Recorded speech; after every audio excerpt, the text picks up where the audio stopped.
Dans ce tutoriel, nous allons voir ensemble comment mettre en page sa lettre de motivation. Avant de débuter, dans un premier temps, nous allons voir quels sont les prérequis. Le contenu a été travaillé avec votre professeur de français. Cela signifie que dans ce tutoriel, nous n'aborderons pas quelles sont les phrases et les idées que vous allez devoir développer dans votre lettre de motivation. Nous verrons uniquement, techniquement, comment réaliser et comment mettre en forme votre lettre de motivation. Vous savez quel métier vous souhaitez observer et quelle est l'entreprise dans laquelle vous postulez. Bien évidemment, il faut savoir que lorsque l'on rédige une lettre de motivation, chaque lettre de motivation est adaptée à une entreprise et donc à un métier que vous souhaitez en particulier observer. Il n'est pas question de faire une lettre de motivation type que l'on s'amuserait à distribuer en faisant le tour de beaucoup d'entreprises tout à fait au hasard. Chaque lettre de motivation doit être ciblée et pour une entreprise et un métier bien précis. Vous savez à qui adresser votre courrier. Idéalement, il faudra que vous soyez en mesure de connaître le nom de la personne qui sera destinataire de votre courrier. Pour cela, il suffira de vous renseigner, de passer éventuellement un coup de fil ou de rechercher sur le site internet de l'entreprise pour savoir qui est la personne responsable du recrutement dans l'entreprise. Vous connaissez les dates du stage de 3e. Avant de rédiger votre lettre de motivation, il vous faut connaître ces dates. C'est très important puisque celles-ci apparaîtront dans votre document.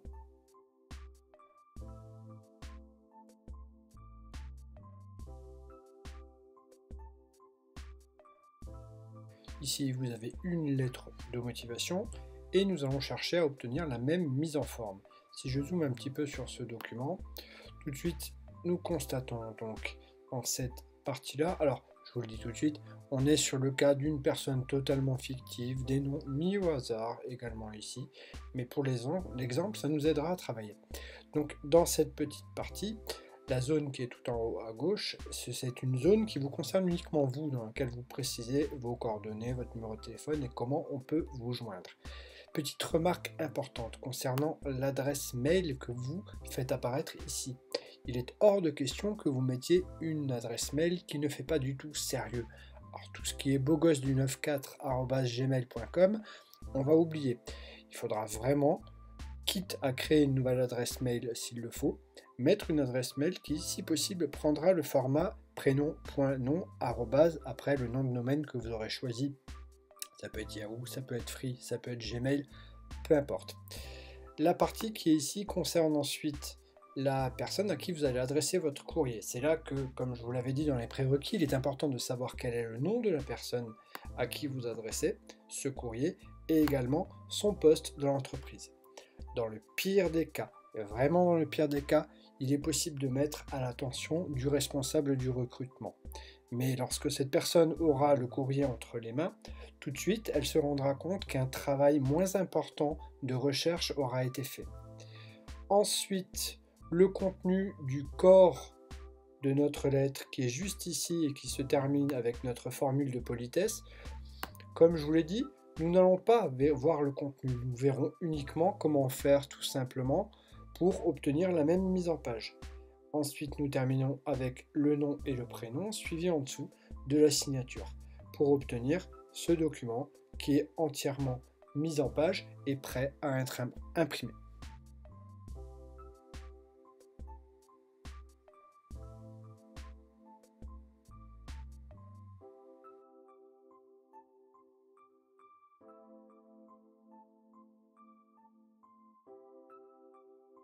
Donc je vais tout simplement saisir le contenu de ma lettre sans mettre en forme. Et même si je fais des fautes d'orthographe, je les corrigerai après, par la suite, à la fin, lors de la deuxième étape. D'ailleurs, certaines personnes appellent cette manière un petit peu brutale de saisir le texte la frappe au kilomètre. Donc je commence à rédiger mon courrier.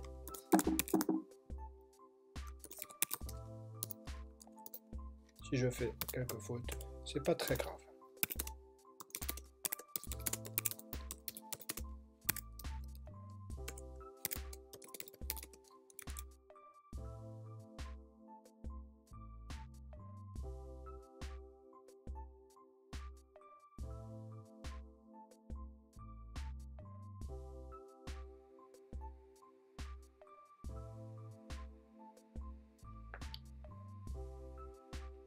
Donc voilà, frappe au kilomètre est terminée. Et comme on peut voir, on est prêt pour la deuxième étape où il va falloir corriger toutes les erreurs, appliquer les polices et avancer un peu plus.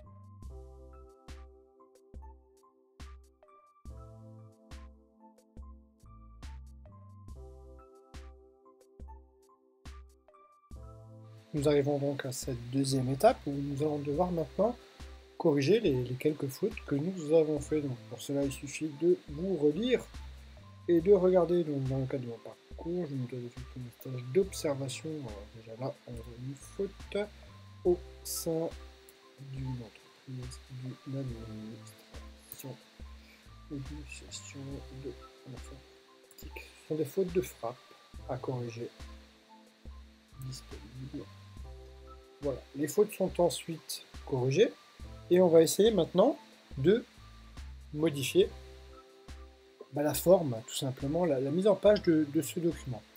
Dans la partie qui est ici, qui concerne donc l'expéditeur, rien à effectuer. Par contre, ceci, comme on l'a vu dans le document que l'on cherche à obtenir, cette partie de texte va devoir être alignée à droite. Alors, plusieurs manières de le faire. La mauvaise méthode, et qu'il ne faut surtout pas faire, c'est celle qui consisterait à appeler plusieurs fois sur la barre espace jusqu'à ce que vous vous retrouviez à droite. Alors, certains pourraient me dire, effectivement, quand on imprime le document, on se rend compte de rien, on n'y voit que du feu et ça passe très bien. Mais si vous vous retrouvez à faire cette même méthode dans des dossiers qui contiendraient beaucoup de pages, vous risquez d'avoir des problèmes au moment où vous changez de police ou notamment de taille de police. Regardez tout simplement cette ligne, imaginez que je réduise la taille de mon texte, par exemple à 5, qu'est-ce qui se passe? Mon texte se met à se déplacer. Si je passe en taille 20, hop, il se déplace et je n'obtiens quelque chose qui n'a plus du tout la forme que je souhaite obtenir, pour une raison très simple, c'est qu'en modifiant la taille de l'ensemble de la ligne, j'ai modifié également la taille de mes espacements, qui sont ici, car un espacement est un caractère, et donc ils prennent plus ou moins de place, ce qui fait que ça décale tout ceci. Alors, la bonne méthode, je vais vous la montrer, je reviens en arrière. Voilà. Comment faire? Alors, on pourrait se dire également, je vais tout simplement aligner à droite. C'est une possibilité. Mais visuellement, idéalement, il faudrait que le A qui est là soit aligné avec le R, que les deux soient sur une même ligne. Alors, on va le faire. Je vais vous montrer. Nous allons utiliser pour ceci ce que l'on appelle les taquets de tabulation. Donc, je reviens comme j'étais à l'origine. Et les taquets de tabulation, je vais les trouver dans la zone qui est ici, tout en haut à gauche. J'aurai 3 taquets de tabulation. Le premier taquet de tabulation, qui est une flèche qui va vers la gauche, va permettre d'aligner l'ensemble du texte à gauche de ce taquet. Le deuxième est la flèche vers la droite, et dans ce cas-là, le texte s'écrira à droite de ce taquet. Et il existe un troisième taquet qui va permettre à votre texte de se centrer. Dans notre cas, nous allons devoir utiliser, donc je sélectionne mes 2 lignes et j'utilise mon taquet qui indique une flèche vers la droite. Je me mets ici et je me place sur la règle. Il suffit, la règle qui est ici, je rappelle, si la règle n'apparaît pas, il suffit d'aller dans Affichage et de bien cocher Règle. D'accord? Donc je suis ici.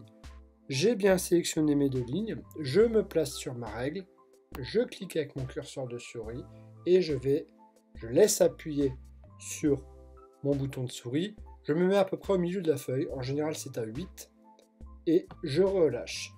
Ensuite je place mon curseur de la souris devant la première ligne et j'appuie sur la touche tabulation. Mon texte va automatiquement s'aligner avec mon taquet. Je fais également la même chose sur la deuxième ligne et mon texte s'est aligné. Et cette fois-ci, regardez bien, si je modifie la taille de mon texte, je peux faire ce que je veux, ça ne bouge plus. Alors, bien évidemment, si j'écris quelque chose qui est trop grand, ça va dépasser en bas.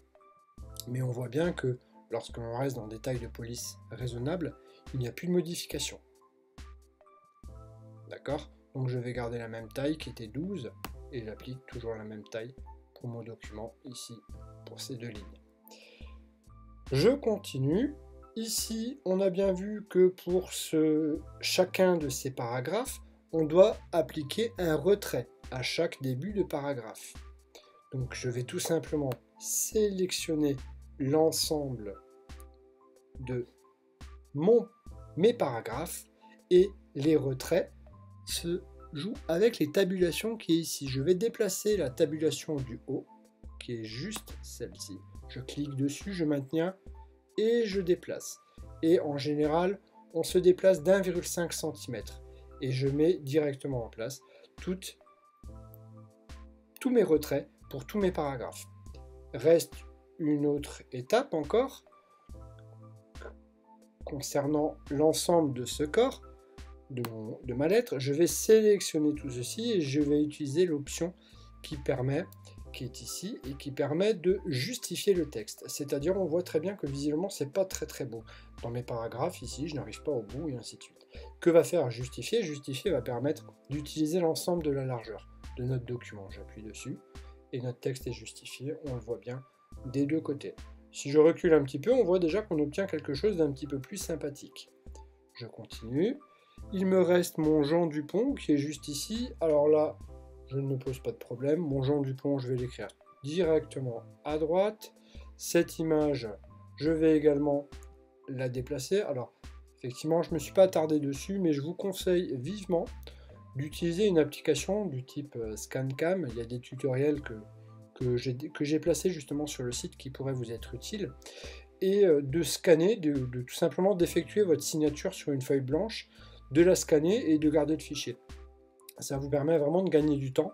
Alors faites bien attention par contre à ne pas laisser très facilement accessible cette signature pour qu'elle ne puisse pas être utilisée par quelqu'un.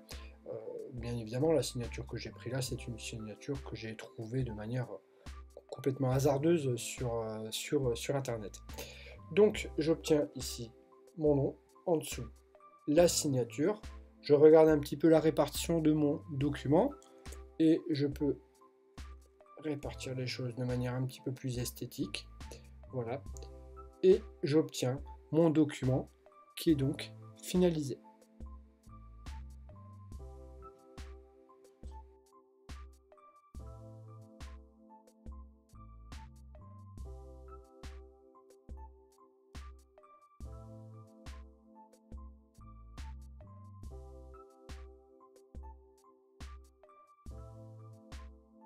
Le travail étant maintenant terminé, il va falloir penser à l'enregistrer pour plusieurs raisons, puisque déjà, dans un premier temps, vous allez très certainement vous servir de ce premier modèle pour après le modifier en fonction des différents lieux de stage dans lesquels vous allez postuler.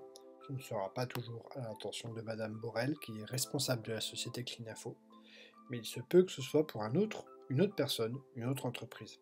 Et donc, il faut garder un fichier que vous puissiez modifier, et surtout le sauvegarder dans un endroit que vous n'oublierez pas. Donc moi je vous conseille très clairement de vous créer un dossier projet à venir dans lequel vous enregistrez votre lettre de motivation. Pour qu'il puisse être modifié, il suffit de l'enregistrer dans le format qui est proposé par défaut, soit au format .docx ou au format .doc, ou dans un format équivalent si le logiciel que vous avez utilisé est Pages par exemple sur Mac, ou LibreOffice Writer si vous avez choisi une suite gratuite. Donc vous aurez dans un premier temps enregistré déjà votre fichier au format compatible Word. Dans un deuxième temps, si vous souhaitez envoyer cette lettre de motivation par mail, ce qui peut être le cas, je vous conseille fortement de ne pas envoyer le fichier Word. Si vous envoyez le fichier Word, la personne qui l'ouvrira pourra se rendre compte éventuellement de la manière dont vous avez créé ce document. Et croyez-moi, les personnes qui reçoivent parfois des fichiers Word regardent, vérifient. Il suffit de se placer avec les curseurs à certains endroits ou de faire apparaître justement avec ce bouton les marques de mise en forme et ça permet de voir tout simplement comment le document a été réalisé. Si vous avez mis des espaces ici ou autre. Donc je vous conseille vivement de l'envoyer dans un format dans lequel tout ceci ne serait pas visible, l'idéal c'est le format PDF. Donc pour l'envoyer au format PDF, vous le faites fichier, enregistrer sous, et il vous suffit de sélectionner dans le format de fichier, de sélectionner PDF qui est juste ici. Puis d'après, l'exporter et vous obtiendrez le même fichier au format PDF. Attention, la différence c'est que votre fichier au format PDF n'est plus modifiable. Et donc, ce sera un exemplaire qu'il faudra conserver. Et si vous souhaitez en faire un autre, effectivement, votre format PDF ne sera pas utile. Il faudra repasser avec le fichier Word que vous avez utilisé précédemment. Voilà, donc nous avons terminé cet exercice. Je vous remercie pour votre attention et bon courage dans la réalisation de votre lettre de motivation.